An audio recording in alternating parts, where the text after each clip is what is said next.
You know what the death of wedding photography was? And we're starting to get it back. But the death of wedding photography was the fake laugh. Like when we started implying to our clients that them looking like they were having fun was more important than them actually having fun, because 10 years from now they won't remember whether or not that was a real moment or not. Mm-hmm. What we did was we took over something that wasn't ours to take. Yeah. And now I understand, and I give this disclaimer. I understand I'm a very I'm a very social, like a very people oriented person. So when I get the bridesmaids lined up or I get the groomsmen lined up, getting them to actually interact and laugh and have fun in an authentic way is something that's not very difficult for me, just from a personality perspective. And I realize Sure. to a lot of photographers that is something that's intimidating and awkward and terrifying, right? To be suddenly on the spot. And that's how you end up with all this like crappy advice from posing guides and like cues, right? Like everybody whisper your Taco Bell order to each other. And like, again, just stop trying so hard and like allow people to have moments and memories that are so valuable and that are so deep and meaningful, that your images are then of those moments. Give me an example And of, then of what you might do in that moment.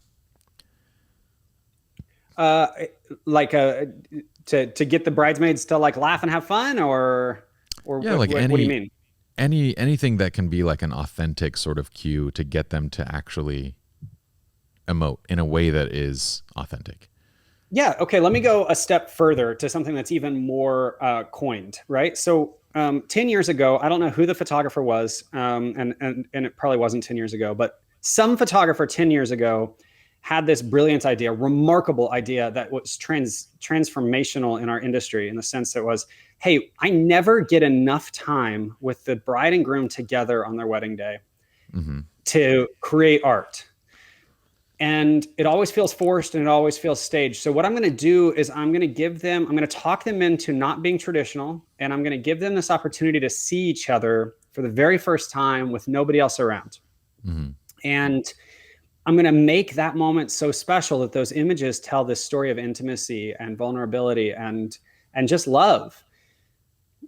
And the rest of the industry saw whoever did that, however that happened. The rest of the industry saw that, and we began to refine it and make it more efficient and more efficient and more efficient. Mm-hmm. And now it's called the first look. And the moment that you are engaged, your first question is, are you or are you not a first look couple?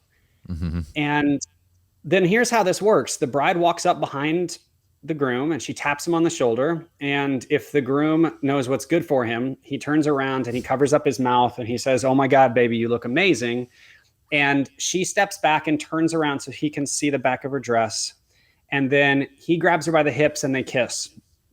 And the photographers make 6 circles around the couple while that's happening, getting as close as they possibly can, making sure that they back up enough for the videographers to do the exact same thing. And then the moment is over, the intimacy is over, and the value was never there. Mm-hmm. I realize I'm totally grandstanding right now, but let No, me you've let me commercialized a moment. That's basically what has right. happened.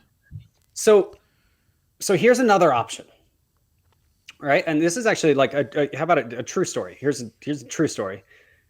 I shot a wedding in Southern California a few years ago, and the couple was absolutely hardcore about this whole first look concept and how it was all going to play out. And I told them for about 3 months that it would happen when it happened, and that they just needed to like calm down and trust me.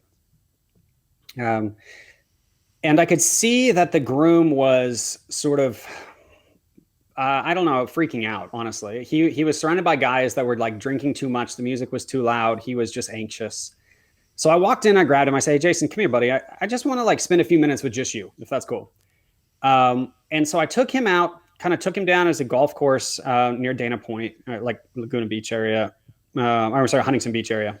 Mm-hmm. And I took him out, kind of took him down where we had a cool view. And I said, "Hey, I have a note to you from Shelby, and I think that now would be like a really good time for you to read it. And he was like, okay, so what do I need to do? And I was like, there's no need to. Just read the note. Just read the letter. And so I kind of backed up and gave him a little bit of space to do that, and it was fairly long. And he spent a little bit of time kind of choking his way through it. And then he looked up at me with like kind of tears in his eyes, and I was like, "How are you feeling right now?" And he's like, "Dude, I'm freaking out." I'm like, "What? Are you freaking out like you need to get out of here, like the wedding is off type of thing, or are you freaking out like the gravity of all of this just sunk in?" And he was like, "I'm realizing that I don't know what it means to be a husband. I want this so badly for her, but I want this day to go perfectly for her. Like I want this to be the backbone of everything, but I know we're going to do this first look and I'm supposed to say all these things. I don't know what I'm supposed to say. I don't know that, like, all of this had just piled on him." And I was like, "Well, okay, what went wrong with just saying how you feel? Like, well, when did that stop being enough?" Right?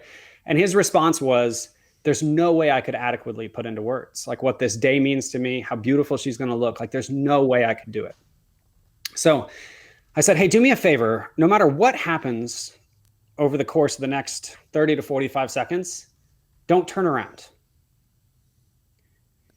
And he just kind of froze, tears coming down his face. And he realized that she had been standing behind him listening to that entire thing.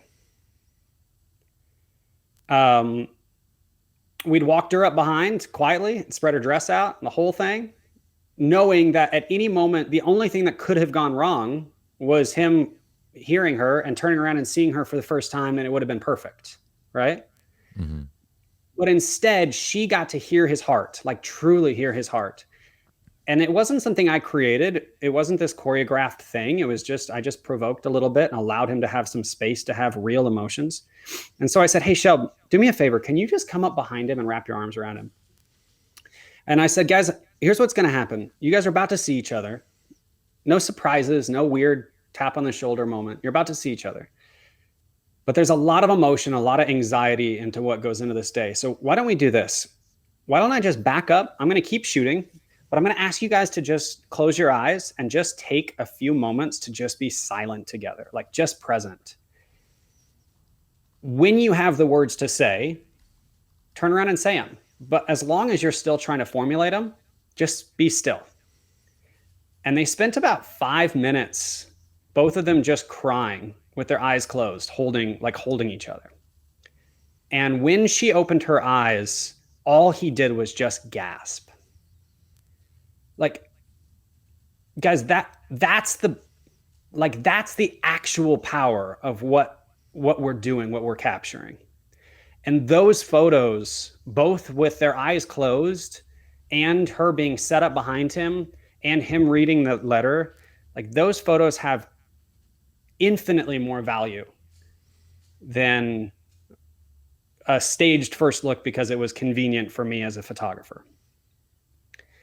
And that's the type of stuff that like I'm desperately trying to affect in our industry. Is if you're not a people person or you don't know how to coin those things, you don't know how to make those things come together, find a way to do it in a more simple way.